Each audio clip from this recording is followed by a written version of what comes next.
जनती जे टिकुली पे सैया जिलू भाई जई है।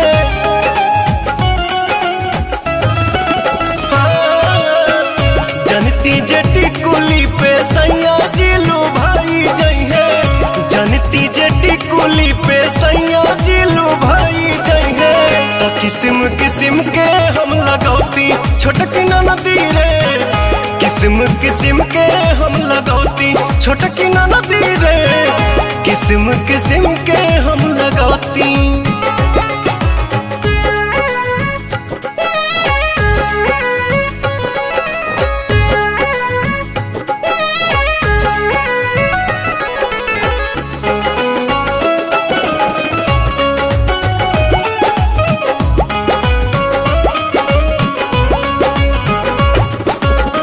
करती बलमुआला हम सोरा हो सिंगार हो।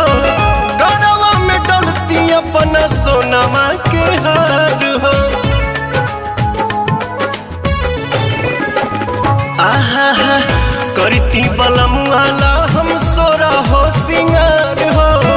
गरवा में डलती अपना सोनमा के हार हो।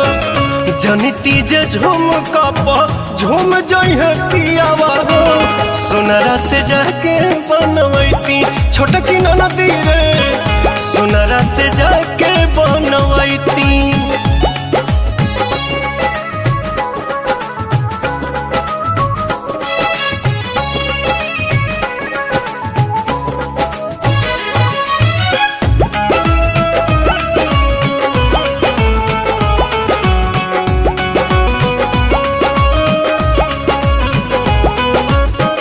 खन खन चूड़ी कंगना हाथे खन काईती। पवन बलमुआ जी के पलंग पहरी जाईती।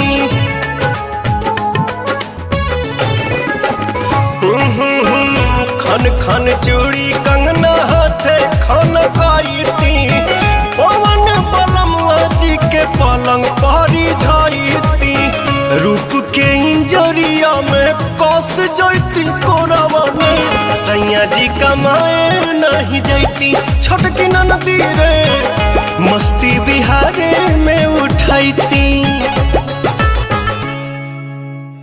जनती जे टिकुली पे सैया जिलू भाई जई है। तो किस्म किस्म के हम लगौती छोटकी नदी रे। किस्म किस्म के हम लगौती छोटकी नदी रे। किस्म किस्म के हम लगौती।